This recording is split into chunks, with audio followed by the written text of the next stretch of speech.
Salam sidang jemaat Tuhan yang terkasih, kita bersyukur bertemu kembali dalam renungan kita hari ini. Saya dan percaya sidang jemaat Tuhan dalam keadaan sehat dan diberkati oleh Tuhan. Namun sebelum kita masuk dalam renungan kita mau puji Tuhan. Kita katakan kepada Tuhan, sungai sukacitamu.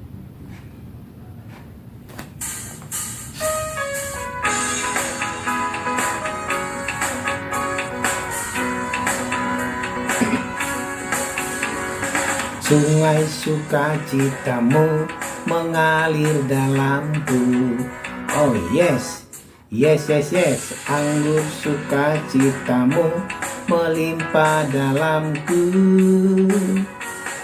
Ku menari dan bersuka, pujimu di setiap waktu, sebab sungai sukacitamu ada dalamku. Mengalir bersamamu, bersuka di dalammu, mengikutimu Tuhan dalam kegerakanku, melayanimu Tuhan di dalam sukacitamu. Sebab hanya Tuhan yang membuat sukacitaku penuh. Amin. Firman Tuhan untuk hari ini dari Kisah Para Rasul pasal 17 ayat 1-15. Demikianlah firman Tuhan. Paulus dan Silas mengambil jalan menuju Amfipolis dan Apolonia dan tiba di Tesalonika. Situ ada sebuah rumah ibadat orang Yahudi. Seperti biasa Paulus masuk ke rumah ibadat itu. 3 hari Sabat berturut-turut ia membicarakan dengan mereka bagian-bagian dari kitab suci.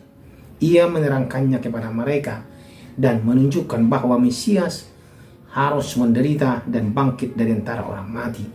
Lalu ia berkata, inilah Mesias, yaitu Yesus yang kuberitakan kepadamu. Beberapa orang dari mereka menjadi yakin dan menggabungkan diri dengan Paulus dan Silas, dan juga sejumlah besar orang Yunani yang takut kepada Allah, dan tidak sedikit perempuan-perempuan terkemuka. Tetapi orang-orang Yahudi menjadi iri hati, dan dengan dibantu oleh beberapa penjahat dari antara petualang-petualang di pasar, mereka mengadakan keributan dan mengacau kota itu. Mereka menyerbu rumah Yason dengan maksud untuk menghadapkan Paulus dan Silas kepada sidang rakyat. Tetapi ketika mereka tidak menemukan keduanya, mereka menyeret Yason dan beberapa saudara ke hadapan pembesar-pembesar kota sambil berteriak, katanya, orang-orang yang mengacaukan seluruh dunia telah datang juga kemari, dan Yason menerima mereka menumpang di rumahnya. Mereka semua bertindak melawan ketetapan-ketetapan Kaisar dengan mengatakan bahwa ada seorang raja lain, yaitu Yesus. Ketika orang banyak dan pembesar-pembesar kota mendengar semuanya itu, mereka menjadi gelisah. Tetapi setelah mereka mendapat jaminan dari Yason dan dari saudara-saudara lain, mereka pun dilepaskan. Tetapi pada malam itu juga segera saudara-saudara di situ menyuruh Paulus dan Silas berangkat ke Berea.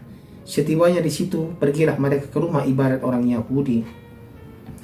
Orang-orang Yahudi di kota itu lebih baik hatinya daripada orang-orang Yahudi di Tesalonika, karena mereka menerima firman itu dengan segala kerahan hati, dan setiap hari mereka menyelidiki kitab suci untuk mengetahui apakah semuanya itu benar demikian. Banyak di antara mereka yang menjadi percaya, juga tidak sedikit di antara perempuan-perempuan terkemuka dan laki-laki Yunani. Tetapi ketika orang-orang Yahudi dari Tesalonika tahu bahwa juga di Berea telah diberitakan firman Allah oleh Paulus, datang jugalah mereka ke sana penghasut dan menggelisahkan hati orang banyak. Tetapi saudara-saudara menyuruh Paulus segera berangkat menuju pantai laut. Tetapi Silas dan Timotius masih tinggal di Berea. Orang-orang yang mengiringi Paulus menemaninya sampai di Athena. lalu kembali dengan pesan kepada Silas dan Timotius supaya mereka selekas mungkin datang kepadanya. Demikian pembacaan firman Tuhan. Tema kita pada hari ini adalah suka dan duka dalam pelayanan. Sidang jemaat Tuhan yang terkasih, dalam setiap kehidupan kita pasti ada suka dukanya. Baik itu masalah ekonomi, baik itu masalah keluarga, baik itu masalah pekerjaan. Begitu juga dalam hal pelayanan, sidang jemaat Tuhan. Suka duka dalam pelayanan pasti ada yang kita hadapi. Ini semua kita alami untuk membangun iman kita agar kita lebih sungguh-sungguh lagi dalam pemberitaan firman Tuhan atau pemberitaan Injil. Begitu juga dengan Rasul Paulus dalam pemberitaan Injilnya.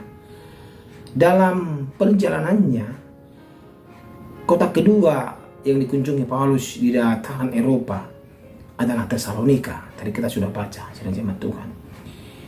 Sebagaimana dalam pelayanannya di sini Paulus masuk ke rumah-rumah ibadat orang Yahudi 3 kali Sabat namanya, untuk memberitakan Injil bahwa Yesus adalah Mesias dan Juru Selamat. Dan di sana dia membahas bagaimana kitab Perjanjian Lama. Paulus menjelaskan mengapa Mesias harus mati dan bangkit dari antara orang mati. Ini yang Paulus jelaskan kepada orang-orang Yahudi yang ada di Tesalonika, sidang jemaat Tuhan. Pemberitaan ini atau pemberitaan yang dilakukan oleh Rasul Paulus membuat sebagian orang Yahudi menjadi percaya kepada Yesus. Di antara mereka adalah Yason, serta mungkin pula Aristarkus dan Sekundus. Bahkan sejumlah besar orang Yunani dan para perempuan terkemuka pun ikut bergabung dan percaya kepada pemberitaan Rasul Paulus. Pekerjaan Tuhan yang dilakukan oleh Rasul Paulus tidak mulus, sidang jemaat Tuhan. Pasti ada gangguan atau ada orang yang sirik atau iri hati kepada pemberitaan yang dilakukan oleh Rasul Paulus. Baik itu dari luar ataupun dari dalam. Orang yang non-Yahudi memusuhi Paulus. Sementara di Tesalonika justru orang-orang Yahudi sendiri. Kalau orang-orang non-Yahudi itu belajar sedang-sedang, tapi ini adalah orang-orang Yahudi yang membuat kerusuhan dan membuat gangguan-gangguan agar orang yang menerima pemberitaan firman itu bimbang dia. Mereka mengajak orang-orang Yahudi yang syirik ini, mereka mengajak para penjahat dan preman pasar mengadakan keributan dan kekacauan di kota Tesalonika. Tujuannya hanya satu, untuk mengganggu pemberitaan yang dilakukan oleh Rasul Paulus. Ketika mereka melakukan keributan itu, mereka tidak menemukan Rasul Paulus dan Silas. Akhirnya mereka menyerbu rumah Yason dan menangkap Yason, sidang jemaat Tuhan. Karena mereka tidak menemukan Rasul Paulus dan menghadapkan kepada pemuka-pemuka kota. Tetapi akhirnya Yason pun dibebaskan.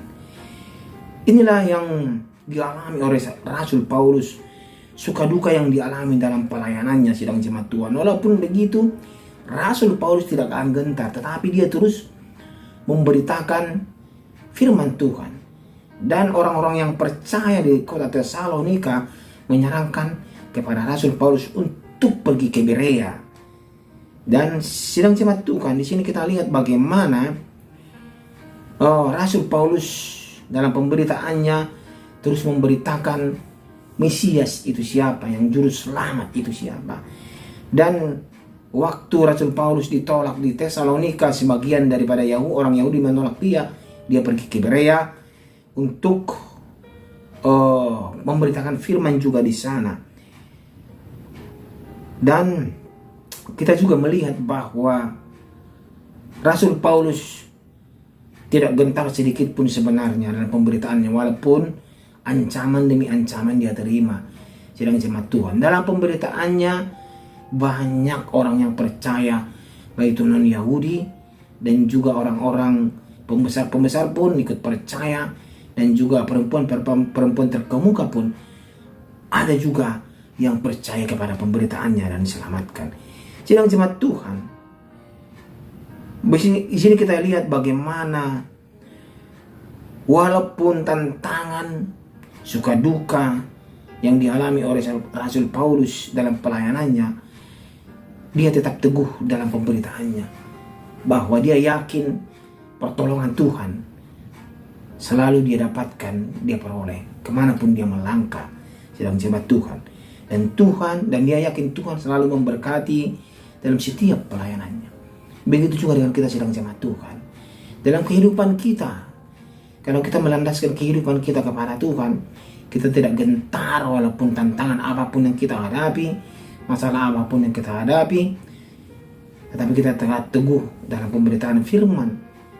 Dalam iman kita akan mendapat pertolongan Tuhan tepat pada waktunya, dan Tuhan akan memberkati segala pelayanan yang kita lakukan. Amin.